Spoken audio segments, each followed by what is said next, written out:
Seguinte, Folha de São Paulo, há meses atrás, fez um levantamento dos poderes que poderiam pôr em risco a democracia. Pela primeira vez, o Supremo aparece pelo povo, eu estou falando do povo, entendendo que 63% da população brasileira acha que o Supremo põe em risco a democracia. Percepção do público. Percepção do público. Okay. Segundo lugar, é evidente que nós temos o Supremo, desde 2003, 7 dos ministros bons juristas que foram colocados pelo governo anterior, onde houve o petrolão e o mensalão. Isso foram realidades. Quer dizer, o Brasil foi saqueado. A Petrobras teve que pagar uma fortuna lá fora por aquilo que, enfim, sei que não era o governador Tasso, mas houve todo um esquema de assalto à nação. Naquele momento, nós tivemos alguns ministros, como Joaquim Barbosa, Carlos Aires, que conseguiram levar. Mas dentro dessa linha de, vamos ver, de o Supremo passar a ter um papel político, no momento em que se sentiu que eles deveriam enfrentar o presidente da República, achando, vamos afastar esse presidente, desmonetização de todas as redes sociais consideradas conservadoras. No momento em que, no caso do presidente Lula, o ministro Fachin é meu companheiro na Academia Brasileira de Direito Constitucional, grande amigo. O ministro Fachin descobre que o juiz Sérgio Moro era incompetente para julgar. Ora, em direito, qualquer aluno de processo civil, de qualquer faculdade de direito, sabe que a primeira coisa que qualquer juiz de direito faz é saber se ele é competente ou não. Foi argumentado em primeira instância, foi argumentado com 3 eminentes desembargadores do Tribunal Federal de Recursos. O Supremo, por 6 ministros, entenderam que o foro era competente e depois embargos de declaração de habeas corpus.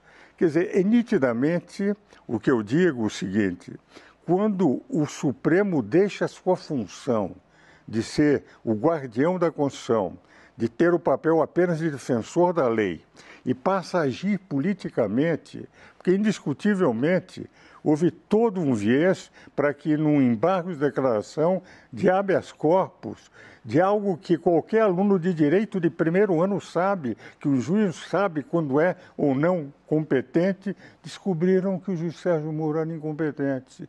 E quando o ministro Lewandowski, outro grande amigo, temos também livros escritos, como tenho com Alexandre, com Gilmar, com 7 ministros.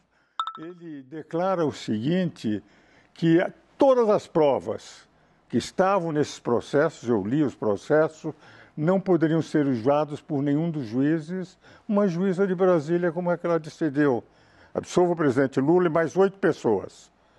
Porque eu não posso usar aquelas provas que eu poderia utilizar nesse processo. O que vale dizer é essa interferência sem demérito nenhum para a capacidade e idoneidade dos ministros, mas no momento que eles se transformaram em agentes políticos, uma espécie de maior partido da oposição, a oposição perde aqui, corre para o Supremo e tem imediatamente todos os seus... O ministro Randolph, outro dia, disse algo que me impressionou.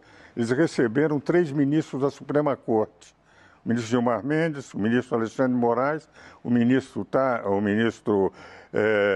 eu acho que foi Fachin, não, o Luiz Roberto Barroso. E quando saem, 2 senadores dizem o seguinte: o senador Renan Calheiros, agora eles sabem que não estão sozinhos. E depois diz o ministro Randolfo, o senador Randolfo Rodrigues, eu creio que é o nome dele, diz o seguinte: agora eles sabem que tem respaldo. Ora, o Supremo não tem que ter respaldo de senadores. Os Supremos, eles são os órgãos que examinam a Constituição, mas não são, na minha opinião, agentes políticos por uma única razão. Porque há harmonia e independência de poderes e o Brasil definiu na Constituição de 88 quais são os poderes. Poderes do povo, legislativo e executivo. Se mal, se em cada eleição se pode mudar. Poder da lei é o Supremo Tribunal Federal. Quando o Supremo se torna também um agente político, para poder interferir no processo político, eu não estou favorável, apesar de admirar cada um dos ministros que lá estão, até porque amigos meus, tenho livros escritos com 7 deles, mas eu entendo que os poderes têm que respeitar as suas competências e os eleitores é que devem decidir em quem é que tem que votar.